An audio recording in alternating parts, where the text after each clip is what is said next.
Hey folks, welcome back. Time for another look at a alternative to Dungeons and Dragons. This time we're looking at the Alien RPG, which is published by Free League. You may have heard of them. They've had a number of big Kickstarter hits in recent days. Not just stuff like Alien, but also Vaesen, a very creative and intriguing Scandinavian horror RPG. Tales from the Loop, based on the TV series, which you can see on Amazon Prime, I believe.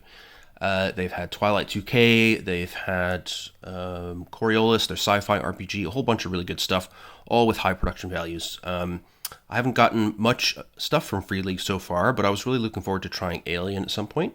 And now that I've got some space in my gaming schedule, I went and picked up the core rulebook, which you can see here, the lovely scary cover in space, no one can hear you scream, etc. Then we have the starter set, again with lovely evocative artwork on there, and both brand new and fully sealed, courtesy of dungeonland.co.uk, a very nice specialist RPG store here in the UK, if you haven't heard of them. So I'm going to look at the starter set first, because it's got cool stuff in there, like dice and everything, and I can use that to kind of explain a bit more what the game is about in play. So let's start with that. First I'll unwrap the plastic, and hopefully it won't be too difficult to extract it. There we go. Alright. So the Alien RPG uses a variation of the in-house role-playing game system of Free League, which is called the Year Zero engine from Mutant Year Zero, which is a post-apocalyptic game of their own design. And they've adapted that system to the space horror of the Alien franchise. So let's have a look at what it says to us on the back promo blurb here. The job was routine, the money fair. Then the damn company diverted you to answer a distress call from a ship that disappeared almost 80 years ago. A derelict carrying something bizarre, twisted, and alien. What the ship's frozen crew brought back with them was bad enough. What they themselves were turning into was a bloody nightmare. Add to that an annoying sensor ghost shadowing you in the void, and your stress level is shot. It's all a bit much. You don't get paid enough to deal with monsters. But hold your breath, count to 3, and play your cards right with this one, and you just might walk away very rich. Oh, who am I kidding? You're all going to die. There you go.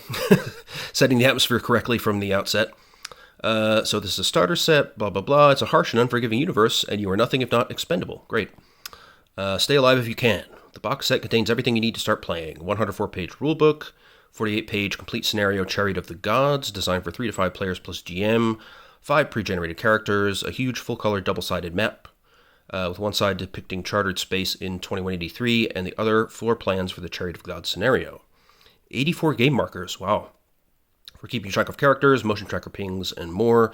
55 high-quality custom cards for weapons, personal agendas, and initiative in combat, and a set of 10 engraved base dice and 10 stress dice designed specifically for the Alien role-playing game. Fantastic. So I got this for, I think, £31. It's a bit more than you might find for starter sets from other publishers, but it really does contain a lot of stuff. I mean, 20 dice. There we go. Now you can see the 2 types here. So the black dice are your normal dice, and the yellow ones are stress dice. And we'll get into what that means in a moment. Now we've got our set of custom cards. Cool. Then we have a Free League Games catalog. Let's see what they're highlighting in here. The One Ring, I have that as well, and we'll probably show that in a future video. Alien, which we already have. Blade Runner, that's a recent Kickstarter success for them. I believe they've got another very opulent starter set for Blade Runner. Dragonbane, which was a huge hit on Kickstarter. I think it's a revisioning of a 1980 Scandinavian RPG rule set. And there's a lot of people excited for that one. I don't know much about it personally. Vaesen, which is on my to-buy list because I love Scandinavian folklore. Tales from the Loop, which I mentioned earlier. If you want to know what that's about, you can watch the series on Amazon. Forbidden Lands, which are kind of old-school influenced take on classic fantasy roleplay. There's people who really, really love this game. I'm not sure if I'm going to go for it because I've got so many choices for fantasy roleplaying, but it certainly does sound like it's a great system. Twilight 2000, so this is a retro-apocalyptic edition of Twilight 2000. Box set for sandbox role-playing in the devastation of World War III. So rather than zombies or other apocalypses, we've got, I guess, nuclear war, which sounds suitably dark. There's lots of cool dice and widgets in the picture there, so quite curious about that one. Symbaroum, So this is I think it's a more D&D-like fantasy RPG, but doesn't use a D&D system. I think there is now a 5e version of the setting, but I'm not sure. Morkborg is a kind of artsy, art-punky take on old-school Renaissance D&D. I have this book. It's absolutely amazing to look at. I also have the Heretic supplement and the Game Master screen. It's really good fun. They just take D&D, simplify it down to the bare essentials, and give it a whole sort of Swedish death metal kind of theme. Very cool. Mutant Year Zero, which I mentioned before, that's where the Year Zero dice engine came about. And Coriolis, their sci-fi game with, from what I've heard, a kind of Arabian Nights flavor. Yeah, and they've done a Tales from the Loop board game as well. Cool. Now we have our many, many markers. So what do we got here? Looks like some kind of indicators of actions, reactor overloads, powering up engines, emergency repairs, opening airlocks, firing, decelerating, accelerating, target locking, etc., etc. Now we have some tracker pings or radar pings, not sure which. Then we've got face huggers. Yeah, various types of aliens. There's rather a lot of them, which is disturbing. Then we have various people. I'm guessing some characters, some NPCs, some civvies. Look like they have briefcases there. So need to get into the rulebook, I guess, to see what those are all about. Then we have... Oh, this map is gorgeous. The paper is very lovely. Yeah, really thick stock here. Nice and smooth finish to the paper. And it's got a lovely, this black and green kind of retro-futuristic vibe. It's very appropriate for Alien. So yeah, we have a deck plan for the USCSS Cronus, Scientific Exploratory Vessel, United States Corporation Starship. Yeah, there we go. Nice detailed deck plans. You'll see that the plans are not broken down into hexes or like set squares. They've got kind of zones. And combat in this game, as I understand it, works in zones, which is similar to what you might see, for example, in the Star Wars RPG from FFG. Works quite well for theater of the mind combat, and for, you know, faster and more deadly combat than the sort of tactical board game type approach of D&D and similar. Down here we have yet more deck plans. The cargo deck, the vehicle bay. Over here, sorry, it's very large, so it's difficult to showcase here. And on the other side, oh yeah, okay, we've got a map of known charted space, which again, way too big to really show off the whole thing, but you can see the core systems here. We've got a legend, so the different colors indicate who's controlling those areas. We have the Union of Progressive Peoples, which is kind of a future Soviet Union. We've got the Anglo-Japanese arm of the Three World Empire. We've got the independent core system colonies, the United Americas, and the frontier, which is kind of the lawless Wild West of the setting. So this is really useful for playing longer form games. You can kind of just explore the alien universe, which is a lot more fleshed out than you might realize just from the movies. There's been a ton of novels and stuff that have expanded the Alien canon, and in fact, one of the better regarded novelists for the setting is the writer for the adventures and much of the game, in fact, which is really, really cool.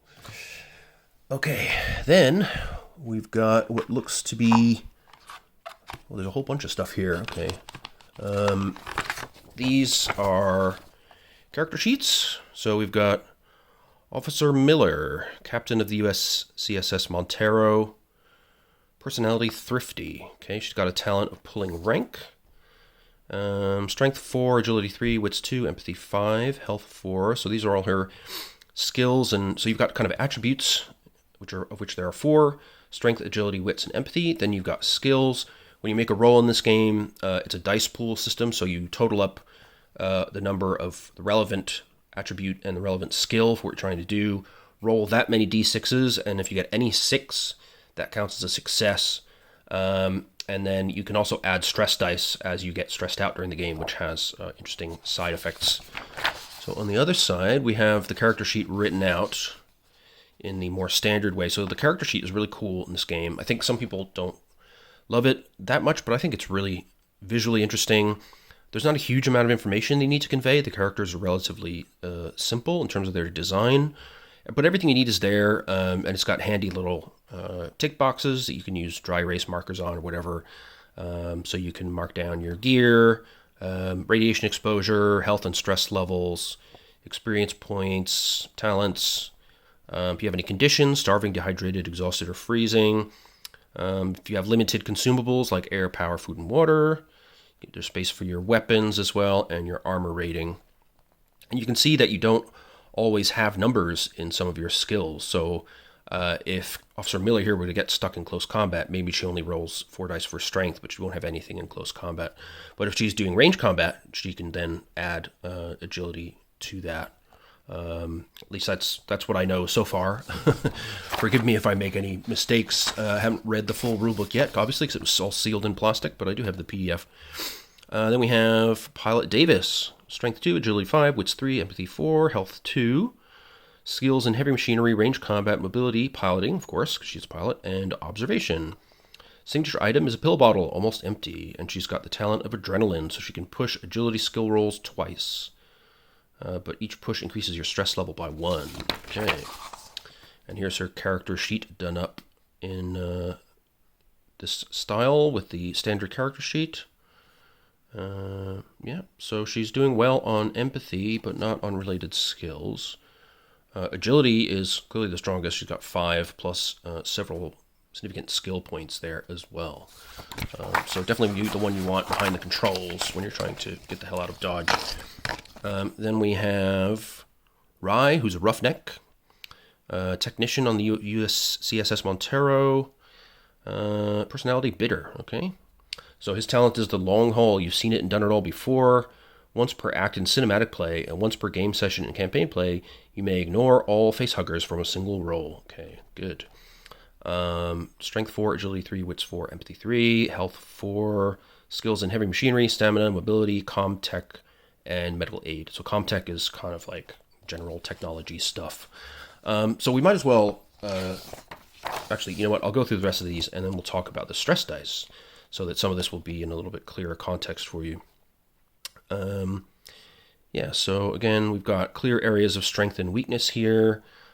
Pretty strong attributes here, but not much in the way of broad skills. But does have that useful skill in Comtech and a good stamina as well. And heavy machinery can be useful, of course. You're going to fight an alien with a giant robot or something, like good old Ripley. Then we have Cham, another roughneck, with the talent of True Grit. Okay, you can push any skill roll based on strength twice, but each push increases your strength level by 1. Got skills in heavy machinery 3, close combat 2, stamina 2, and Comtech 1. Okay, cool. So definitely a beefy one, this guy. We've got 5 strength and decent numbers in all these skills here. Much less in the way of agility and empathy. A bit of skills in wits and observation. Then we have Wilson, the company agent. So he has range combat 1, mobility 2, observation 2, manipulation 3. Okay, so he's a manipulator. The interests of the company always come first, according to his talent. And you represent the company. That means your own safety is paramount. Other crew members are expendable. If you are attacked or otherwise end up in fatal danger, and if another PC or friendly NPC is within short range, you can make a manipulation roll. If you succeed, you see the threat coming and find a clever way to make the other character suffer the attack or hazard instead of you. Using this talent increases your stress level by 1. Wow. So that's one thing to note about this game, is that the characters are not always working at the same purposes. You can have people with secret agendas, which are outlined in the special card deck as well. Those agendas might be to, retrieve the alien at the expense of human life, which we've seen in the films, of course, or to represent the corporate interests of the company over the expendable human assets, as the case for our friend Wilson here. So that adds a little bit of a kind of element of suspicion and player versus player action in the game. And that particularly shines, I think, in the cinematic scenarios. So there's 2 modes of play in Alien. Cinematic is one-shot scenarios, like in the starter set, that are designed to be reflective of the movies kind of experience. And then you have long-form campaigns as well, where you explore kind of in a free-form way the Alien universe that's laid out in the books. Okay, so Miller, we have good agility, Decent observation, and we've got that high manipulation skill, so 5 empathy and 3 manipulation, so that's pretty significant. But not much in the way of strength, so we can't carry much gear, for example. There we go, so that's our 5, I think we have 5 pre-gens, is that what we have? Yeah, 5. Cool. Then we have the scenario book, Chariot of the Gods, so it's a beautiful cover again. Free League starter sets just feel like such fantastic quality. These are softbacks, but I mean, the paper is such high quality. It feels luxurious to the touch. You got great graphic design. Everything's really readable. What you need to know on each given page really stands out. So we've got some NPCs here, quite a few, in fact. One recommendation I've seen from actual plays on YouTube and stuff is that player characters will often die in these cinematic scenarios, but you can hand somebody an NPC to pick up and play, and kind of they can continue relatively seamlessly as part of the scenario, and that's pretty cool. Then we've got some tech specs for the ship, and smaller format deck plans, which is handy for the GM. Some more details about the different important kind of waypoints on each deck. Science labs, cargo decks, and then we get into the story itself, which I'm not going to spoil for you. I'll just flip briefly to show off cool bits of art where applicable. Ooh, that's terrifying. Yeah, beautiful. So, very lovely book, as I would expect from Free League. Then we have the rulebook. Now, my understanding is that this is pretty comprehensive. It's 104 pages. The full rulebook is 400 pages, so it's substantially smaller. You don't get all the cool lore and stuff that's in the main rulebook. But pretty much everything you need to play a decent game is in here, with the exception of the details of character creation. So that's been a negative point I've heard from some reviews, is that the starter set is designed to kind of use pre-gens and do multiple run-throughs of this scenario. But if you want to build your own characters, you do need to kind of extend your purchases. Personally, I think that's pretty reasonable. I mean, they're giving you a lot of good stuff in this set, so I wouldn't expect them to give away the entire game in the box. There has to be some incentive to buy the core rulebook ultimately. And lore is one incentive, but I mean, character creation is pretty significant. Space is hell. I can't lie to you about your chances, but you have my sympathies. All right, thanks, Ash. Not so helpful. Again, I'm not going to go through this in detail, especially since some of this will be replicated in the core rulebook. But you can see that they've really put a lot of effort into documenting the Alien universe. So we've got a detailed timeline here that works in the movies. Daily life in different parts of the Alien universe. Key themes of the game, when and how you should roll, and what it means, what your characters do, their personal agendas, gear, how dice rolls work. They've even got a handy kind of probability table here, so you can kind of work out your chances of success given the size of your dice pool, which is helpful when you're trying to decide whether to push your rolls or not. Then stress levels and panic, which we'll get to in a moment. How you can do group roles, assisting other people, what the different skills do. The other thing is you can do stunts with your skills. So for each extra success, which is what that symbol means, you can choose a stunt. So if you're doing a stamina roll, for example, you can give a success to one other PC in the same situation, or you can gain a +1 modification to a subsequent skill roll relating to this one. You're hardened by the experience and don't need to roll to overcome the exact same challenge in the future, or you impress someone with your skills. So that's what you get for every extra success. So if you're lucky and get 3 6s on a roll, you can do multiple of these things in one roll, which is pretty fantastic. And each skill has its own kind of stunts, which is cool. And it outlines all of these for you. Easy reference. Let's see, what can you do for Comtech? +1 to a later skill roll. Don't need to roll for identical challenge in the future.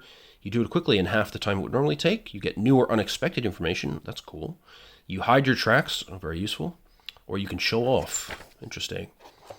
So there's a lot of depth in terms of what you can do with the skills.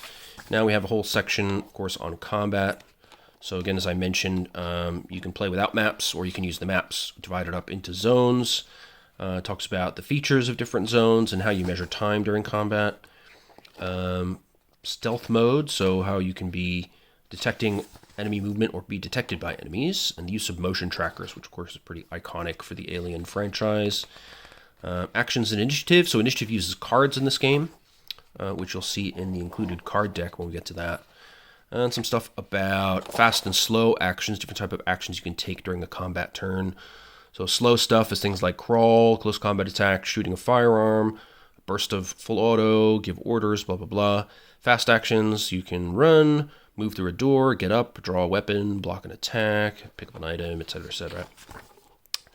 Then we've got ambushes and sneak attack rules. We've got close combat rules, rules for grappling, blocking, retreating, and shoving. So there's despite the simplicity of the overall system, they give you a lot of options. So it feels like in play this would be pretty rich in terms of tactics, even though it's certainly slimmed down from the complex combat of something like D&D. We have rules for full automatic fire, rules for ammo, taking damage, critical injuries, and death. So here we have a critical injuries table, and they get progressively worse as you go down. So each of them has some kind of mechanical effect generally. So going from stress level increasing one step to being unable to run, to being paralyzed from the neck down, to losing stamina, to instant death. Your heart beats for the last time. There you go. And some tips on how to handle death, how to deal with healing, and then stress and panic. So stress is really cool in this game and really adds to the atmosphere. So we'll talk about how that works on a basic level. Your stress level increases by 1 whenever one of the following happens. You push a skill roll, so that's where you're trying to really get the most out of your skill roll in a situation. You fire a burst of full auto fire. You suffer 1 or more points of damage. You go without sleep, food, or water. You perform a coup de grace on a fallen enemy. A scientist in your team fails to use the analysis talent, see the Chariot of the Gods scenario. A member of your own crew attacks you. A person nearby is revealed to be an android, or you encounter certain creatures or locations as determined by the scenario or the GM. So, when you gain stress dice, you add these yellow guys to your skill roll according to the number of stress points that you have. So if you have a stress level of 3, then for every skill roll that you make, you must add 3 stress dice to your roll. Now this has kind of a double-edged effect. So we'll look at a couple of these dice here. So you see we have, it's a normal D6, but we've got some special symbols here. So on the 6, we have that symbol for success that we've seen elsewhere. So that does, in fact, indicate something pretty cool, that when you have stress levels, it actually kind of stress can focus you and make you really push yourself to succeed in a life or death situation, right? So when you roll stress dice with a regular check, you do have a higher chance of getting a success because you've got more dice that can potentially roll a 6. However, they also can roll a 1, and a 1 on your stress dice is a bad thing. So if you roll 1 or more of these facehuggers or 1s on your stress dice during a skill roll, you have to stop there. You can't push your roll further. You need to roll for panic. Now, a panic roll is we roll a d6 and we add that number to your current stress level, and then you check the panic roll table. So let's see. You can get different outcomes for your level of stress. So if you manage to have, say you roll your d6, you get a 5, and you have a stress level of 3, then you would get a panic result of 8, which is tremble. You start to tremble uncontrollably. All skill rolls using agility suffer a -2 modification until your panic stops. If the game has gone on for a while and you've got an absurd stress level like, 8, and you roll a d6 and you get a 5, that puts you at 13, so then you flee. You can't just take it anymore. You must flee to a safe place and refuse to leave it. You won't attack anyone and won't attempt anything dangerous. You are not allowed to make a retreat roll. If you have an enemy at engage range when you flee, your stress level is decreased by 1, but every friendly character who sees you run must make an immediate panic roll. So you panic so hard that you would make people around you potentially panic as well. Now, the worst outcomes beyond that, you have berserk. You immediately attack the nearest person or creature, no matter who they are, friendly or not, and you won't stop until one of you is broken. Or you can go catatonic, where you collapse to the floor and can't talk or move, staring blankly into oblivion. And if you have rolled a result of 13 or higher on a panic roll during a game session, you must make an empathy roll after the session. Roll for the attribute only, not using any skill. If the roll succeeds, you develop a permanent mental trauma. Roll a d6 and consult the table on page 67. So let's see what that looks like. 67. Permanent mental trauma. Here we go. So you can suffer a phobia, alcoholism, nightmares, depression, drug use, or amnesia. Fantastic. Yeah, but I really love the idea of stress dice in this game. I mean, they are a direct consequence of things freaking you out during the game. Seeing aliens, seeing someone get cut down, taking damage, all that kind of stuff. And they will unavoidably build up as the scenario reaches a crescendo. And when you roll them with your regular dice pool, if I have a tiny dice pool of 2, say, but I've got 2 stress, suddenly my chances of success are doubled. But, if I roll some facehuggers on there, then I need to worry about panic. So it really ups the stakes and gives you that kind of horror in space feeling that Alien is so famous for. So I think that's a really fantastic and clever idea.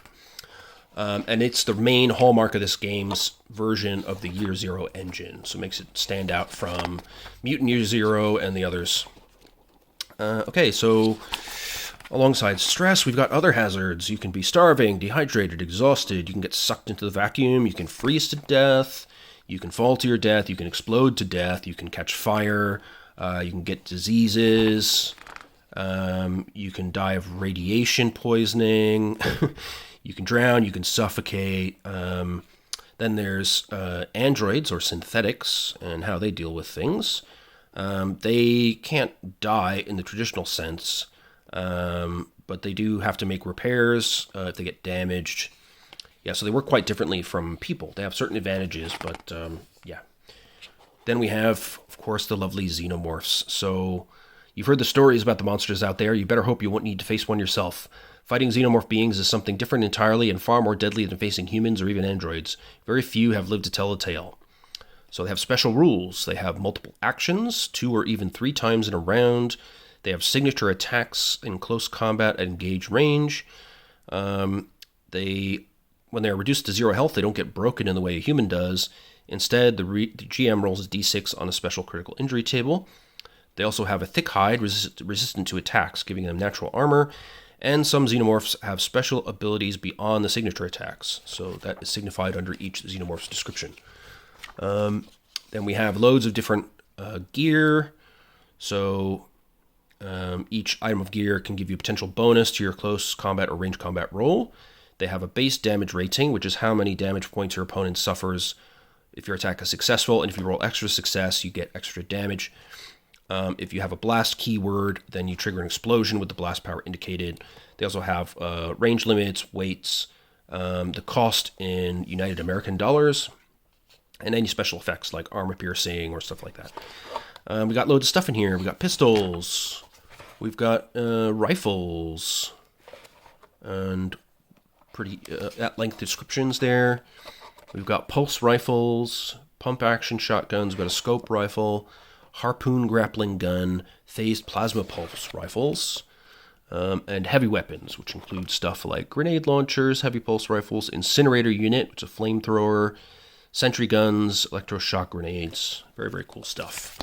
Again, the full rulebook I expect has more gear, and the Colonial Marine supplement, which I don't yet have, will have more firearms and cool stuff for Colonial Marines characters.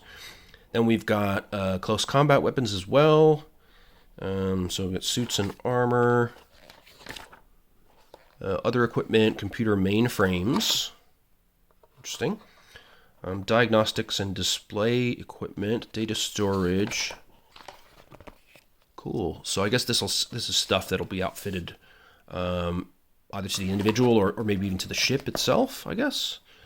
And we've got stuff like neurovisors, mapping devices, different motion trackers, high beam flashlights, binoculars. So those are clearly for carrying along into a combat situation. And yep, there's our vision devices. We've got tools, bolt guns, cutting torch, maintenance jack, electronic tools, medical supplies, pharmaceuticals. So meals, water, bug juice, protein drinks, hard liquor. Yeah, and that's it. So quite a lot of cool stuff in just this starter set. I mean, more than enough crunch in here, I think. But the system it feels really elegant. And if you read through all the details of all those different combat situations and so forth, none of the rules are overly complex. Things flow pretty naturally. And you're just dealing with modifiers and dice pools. There's not a lot of complex tactical rules you need to remember. And since everything works on kind of zones and range bands rather than detailed kind of square by square, hex by hex movement, they kind of supplement that with a variety of cool actions you can do, the variety of gear and everything that you have available. And these dice are really nice, by the way. They feel great. Yeah. And I do love that the Disastrous 1 on the stress dice is labeled with a face hugger. That's very cool. Okay, so what do we got left? I guess just the cards to look at. There's 55 of these, I believe, but they're of several different types. So on the top here, we can see initiative cards.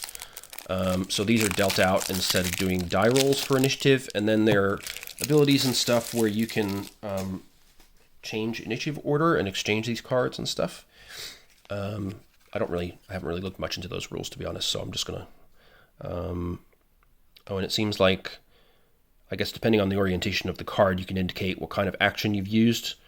So if you've used your slow action, fast action, or both actions, that's cool. So I think initiative just ranges from 1 to 10, if I'm correct. Yes. Okay, and then we have weapon cards, which are handy for reference, and they've got a cool picture on the other side. So you've got your 357 Magnums, you've got your EVA pistol, bolt guns, pulse rifles, scope rifles, gauge pump action, 12 gauge pump action, harpoon, grappling gun, pulse rifle, heavy pulse rifle, smart gun, awesome, incinerator unit, an APC, cool. So there's some vehicles in here as well. Then we have some reference cards for NPCs. So we've got Colonial Marine, Reed, Flynn, the medic, Cooper, the scientist, Clayton, company agent, Ava 6, a synthetic, Bolaji, an officer, Pin, a mercenary, Bane, a pilot, Horton, a mechanic, and then we've got personal agendas. So, and it seems like they can change according to the act that you're in of the story, which is kind of interesting, because we've got Miller's Agenda Act 1, follow company protocol, get the job done and cash in, don't do anything to risk your paycheck, maybe the next run pays better. Act 2, finding the Cronus is a huge opportunity even with monsters on board. Find a way to get out from under the corporate yoke with an upgraded chip or enough money to buy a new one. Cool. Things are going south fast. All right, I'm not going to read all these because there's probably spoilers in here. But yeah, everybody's got 3 different agendas that change over the course of the 3 acts of the story. How cool is that? So that will guide your role-playing as the story evolves and help you get a better understanding of the characters and what their motivations are, which I think is really neat. Yeah, that's very cool. Really pleased with the quality of these cards as well. Got a lovely finish to them. They're not super thick, but they feel sturdy enough. Definitely would stand up to a good amount of play. The dice, as I've said, are a nice weight. They feel really good in the hand, and they look great. Everything really sharp and clean. All the symbols are really easy to recognize, and the face huggers are awesome. Let's see. So we'll gradually stuff everything back in here. Our pre-gens, map of the Cronus, our tracking tokens, and then we've got our Free League catalog cards and dice. Excellent. All right, now we'll finish up with a quick flick through of the main rulebook. So, as I said, it's a big monstrosity, this one, about 400 pages, and it looks to be the typical very high quality I expect from Free League, with nice sewn bindings, and they lay flat nicely during play, all that good stuff. Beautiful cover again, I really love that. On the back, this beautifully illustrated full-cover hardcover rulebook presents the world of Alien in the year 2183 and provides a fast and effective rule set designed specifically to enhance the Alien experience. And talks about the 2 modes of play, which I described before. Winner of the 2020 Golden Ennie Award for Best Game. There you go. All right, so we get a nice smaller version of the map of the stars of the Middle Heavens. So this is kind of the known space. And you can see the setting writer there, Andrew E.C. Gaska. That's the guy who has also written a number of Alien novels that I mentioned. So in the TOC, we've got Space is Hell, which we saw that title in the intro book in the starter set as well. Info about your characters, developing your characters. So here we get more character creation stuff than you get in the starter set. We've got the chapter on skills and stunts and everything. Then all the talents, combat and panic, gear chapter. Then we've got a hard life amongst the stars. So we've got info on living in space, spaceships, and space combat. Oh, I didn't know there was a space combat system in this. Your job as Game Mother. So this is the Game Mother is their version of the GM. Since Mother is the name of the computer system in Aliens, that kind of works, I guess, is the voice of the alien world. Then we've got background on governments and corporations, systems and planets, and the various alien species and campaign play. So I guess we'll just kind of flick through, and then we'll stop for a couple minutes on Chapter 11 to look at the alien species and stuff. So we have the timeline, again, careers on the frontier, as we saw in the starter set. What is a role-playing game? We know all that. More stuff about personal agendas. Yeah, and then we get details of the character classes. So, for example, there's your company agent, personal agenda, signature item, appearances, gear. So here you really can see that the core book is about giving you that flexibility to create your characters. And I believe the Colonial Marines book has at least 6 more character classes that you can work with that are focused on the Marine lifestyle. It also has an enormously long campaign in the book, so I'm definitely looking to buy that one. I'd like to do a Colonial Marines campaign after doing some cinematic play. And we got the chapter on skills, which looks pretty similar to what came before in the starter set. And time and space again, close combat rules, stress and panic rules. Synthetics, gear. Oh, yeah, we've got some more stuff in here. The loaders. Yep, food and drink. Some vehicles. Yeah, we didn't have some of this stuff in the other book. More things on vehicles and weapons. Now we're into spaceship stuff. We just didn't get coverage in the starter set either. So info on living quarters, living expenses, working on spaceships, communication, law enforcement, ship classes and features, so the relative length, crew capacities, thruster capabilities, and armaments of the different ship classes that are available.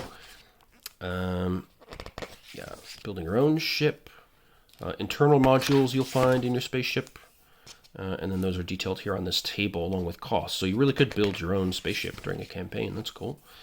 Cool, then we have some descriptions of specific ships. Model CM90S Corvus, FTL rating 20. Got a bunch of internal modules there, a bunch of offensive armaments, some upgrades you can make for your ship. Wow, there's a lot on that Corvus. Now we've got a CM88G Bison, Star Clipper, Star Cub class shuttle. Yeah, so the Bison, there's the Nostromo, so remember that from Alien. Very cool.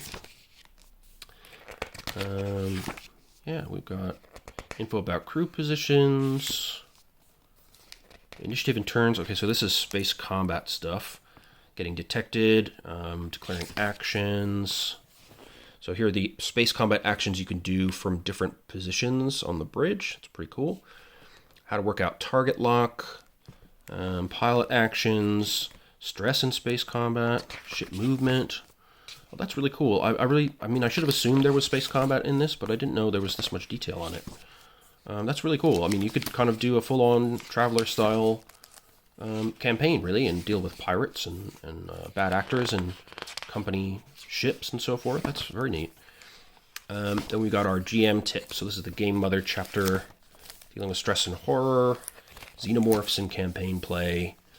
And we've got the governments and corporations. There's our friends, the Space Soviets, the United Progressive Peoples, the ICSC, International Commerce Commission, Weyland-Yutani, of course, the infamous corporation from the films, LaSalle Bionational, and so various other corporations. Then we've got more detail on systems and planets. So this gives you plenty to work with if you're doing a sort of exploration-based, sandboxy kind of campaign. I mean, the amount that this extends the Alien lore is insane. I mean, I know very little beyond the films, so I'm really looking forward to getting into all this. And here we have the aliens. Excellent. So, and there's background about the engineers as well, the mysterious wreckage we've seen of theirs littered around the cosmos. Some examples of engineered technologies. And then the xenomorphs. So here's the critical engineering table they use. So because they get a roll on this table, well, instead of getting broken, it makes them quite robust in combat situations. We've got neomorphs. So this is the endoparasitic extraterrestrial organism that was originally encountered by humans on Planet 4 of an uncharted system in Sector 87. Okay. So the neomorph parasite is delivered to a host via a carrier organism. Parasite gestates within the living host who is killed by the creature's violent birth. Yep, sounds familiar. So we go through the stages of their emergence until they become neomorphic bloodbursters and then juvenile neomorphs. And finally, adult neomorphs, which you really don't want to get to that stage. They can impale you, they can bite your throat, they do leaping attacks, terrifying hisses, lots of bad signature attacks. Xenomorph XX121. We've got rules for acid splash from their acidic blood, sprinting, resistance to vacuum, immunity to cold, extremely resistant to all forms of radiation. Then we've got the eggs, face huggers, chest bursters. Wow, stalkers, scouts, and drones. They have their own signature abilities.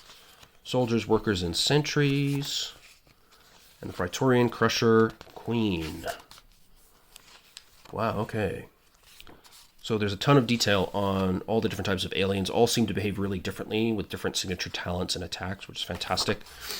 So there's a ton to work with in this game. Now we have some other alien species we could be dealing with as well. And then some info about campaign play. So doing cargo runs, running expeditions, encounters in star systems and on planet surfaces, lists of useful NPCs, that's great. Different deck plans for stations. All right, and then we have Hope's Last Day, which I think is another cinematic scenario focused on Hadley's Hope base. Wow, that's fantastic. And then we got some blank character sheets there in the back and ship sheet, I think, as well. Yeah, so on this side here, we have the ship sheet, which we haven't seen yet. So you have ratings for crew, length, signature, hull, armor, thrusters, FTL, and passengers, and a damage track. And plenty of space to write upgrades, armaments, major component damage, internal damage, etc. So yeah, that's Alien RPG. The more I look at this during this video, the more excited I've gotten. Really, really hyped to get into this. The starter set is brilliant. I highly recommend getting that if you want to try this out, because you get all the dice you need and then some. I mean, there's probably more than you'll need for most games. It's got, a really detailed scenario in there. It's got the vast majority of the rules in there, albeit not a lot of lore. It's got great pre-gen character sheets. It's got beautiful cards, everything you need. And then if you find that to your liking, they've got so much in just this core book to play with. I'm really impressed. I mean, the amount of alien variants, the details on them, the details on star systems, the addition of space combat and vehicles is really cool. So yeah, I'm really, really excited to do some cinematic play and then get into further longer term adventures. Once you do the starter set as well, there's 2 more box sets that are kind of following on directly from this story. So it's kind of a trilogy of linked cinematic adventures, kind of like a trilogy of your own Alien movies. So definitely look into those. The next 2, they don't come with dice, and they're thinner form factor, so they're less expensive than these guys. You save about $10 or so from those. So anyway, really excited about this. Hope this was useful for anybody looking to get to this game. Just have a quick flick through and look at this stuff. I'll definitely let you know how it goes as I get my first games in. If you're out there playing Alien, you got any hot tips or thoughts on the further expansions to the game, Colonial Marines, all that stuff, do let me know in the comments. In the meantime, I hope you're all staying well, taking care of yourselves, and I'm looking forward to seeing you in the next video. All right, take care, and bye-bye.